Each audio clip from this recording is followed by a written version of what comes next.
Hola chicos de Ética, espero se encuentren muy bien y pues vamos a dar continuación a esta cuestión de lo que le concierne a la política, si podemos decir mexicana en este sentido, en donde ustedes se desarrollarán como agentes personales, como agentes que van a tener que demostrar de qué son capaces y sobre todo pues en esta transición y esta apertura que tiene que esbozarse y de alguna manera volverse erguida frente a situaciones económicas, políticas, culturales y sociales. Esta línea que ustedes tienen consigo tiene que sobresalir conforme a su forma de pensar.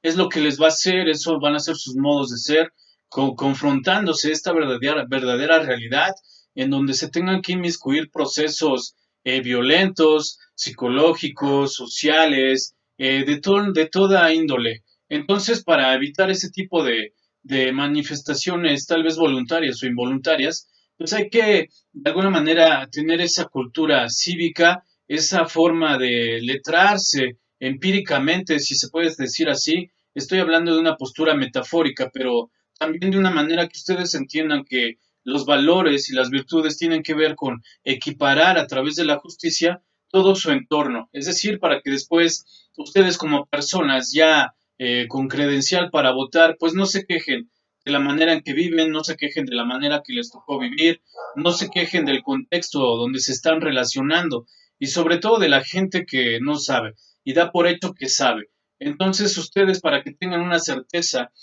primordial de lo que han escuchado, de lo que piensan decir, de lo que piensan dar y tener razón, entonces es necesario que ustedes no que se acostumbren, pero que sí de alguna manera desarrollen ese tipo de habilidades políticas, sociales, económicas, en donde ustedes tengan que enfrentarse cada día a este tipo de índole, sobre todo en la realidad en donde se van a desarrollar. Y es precisamente tocar este tema muy importante, ya que es lo que sucede a diario en México. Y estoy hablando del tema de la corrupción. Ese tema es muy importante y muy interesante, ya que conforma esta situación en donde se vuelve precario, en donde ustedes no escatiman esta suerte de, híjole, me tocó vivir aquí, ni modo, mejor nos hubiesen conquistado los alemanes, los chinos. Pues, ¿qué creen? Hubiese sido de igual manera. Entonces, el tema de la corrupción en México es un tema tan complejo como delicado y que en verdad urge ya abordar eh, totalmente para poder lidiar en ella de manera efectiva. Dicho tema es tan complejo por la cantidad de facetas o aspectos que presenta y es delicado porque la vida nacional se ha visto profundamente afectada. Es decir, por la omnipresencia y de seguir así de las cosas, la omnipotencia de la corrupción, es decir, modalidades de corrupción que son el tráfico de influencias, el contrabando, el soborno, el peculado, el uso privado de bienes públicos, el castigo al inocente y el premio a quien no lo merece.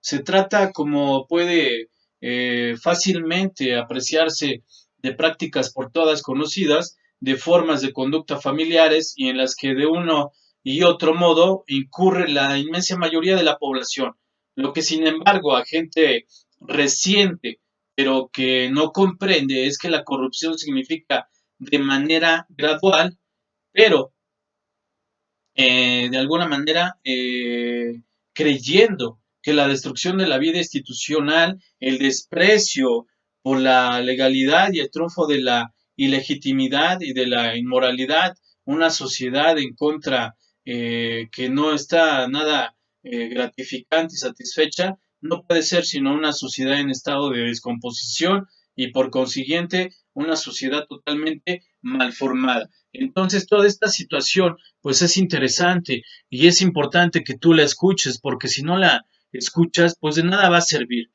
Va a haber una sociedad injusta, dada la extensión y la profundidad alcanzada por la corrupción en nuestro país, pues no sería una exageración afirmar que estamos frente a un peligro de seguridad nacional.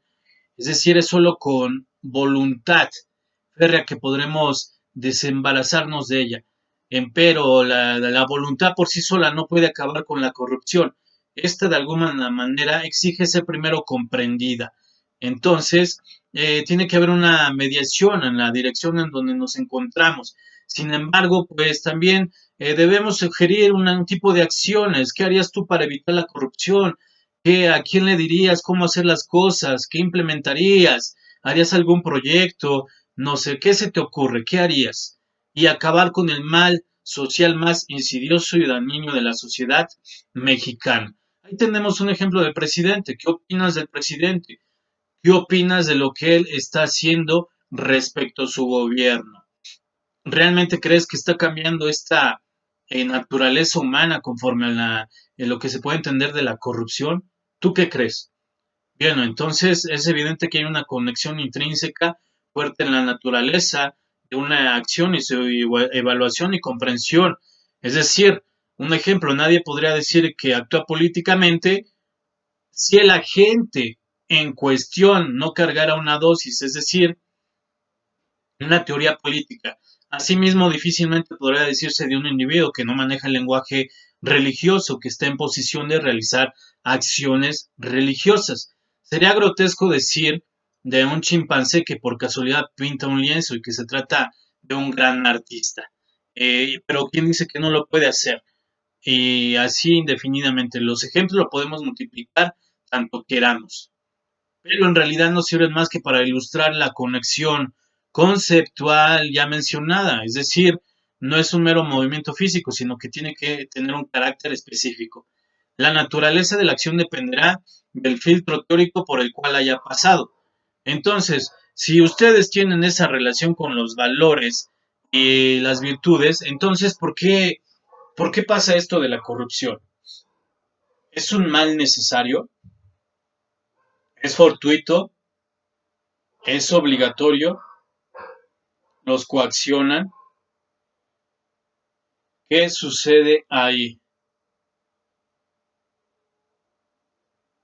¿Qué piensan ustedes? ¿Qué me pueden decir? Bien, en la política, ¿qué acción política ustedes implementarían? ¿Qué medida en el sujeto y colectivamente ustedes implementarían? ¿Cómo hacer para que la gente tenga esta empatía de honestidad y no caiga en esta cuestión de la corrupción? Quiero que me digan, no puedo discernir que ustedes de alguna manera puedan caer en esta cuestión. ¿Qué es lo que harían ustedes? ¿Qué implementarían? Parece ser que esto es una enfermedad social que va a perdurar indefinidamente. Es decir, va a haber pacientes y pacientes y pacientes que caigan en este especie de suburbio donde se puede entender bien la corrupción. Y estoy hablando en este caso de la nación mexicana.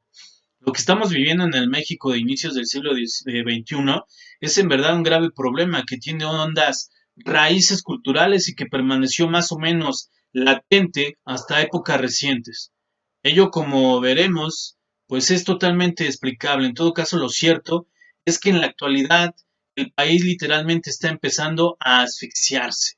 Es una asfixia en donde todos queremos respirar, acá donde nos toque cada quien lo que hemos trabajado, lo que somos, pero ¿cómo luchar por eso? Urge combatirla. La corrupción es un claro síntoma de desesperación y desasosiego. Ajá, ¿cómo la combaten? ¿Cómo comprendemos estas características de la corrupción como un mal totalmente generalizado? Esa va a ser la actividad. ¿Cuáles son las características de la corrupción? ¿Sí? Por favor. Y después vamos a estar viendo más este tema. Entonces les voy a encargar esa actividad. ¿Cuáles son las características de la corrupción? Evidentemente es un mal generalizado que está presente, que está unilateralmente, es o unívoco, es un problema. Es tan amplio y es tan diversificado que ¿qué se puede hacer para desaparecerlo? ¿Cómo lo desaparecen? Eso quiero que ustedes disciernan en la actividad siguiente. Ahorita son las características de la corrupción y después me van a entregar para la próxima clase qué implementarían ustedes para desaparecer la corrupción. Les agradezco mucho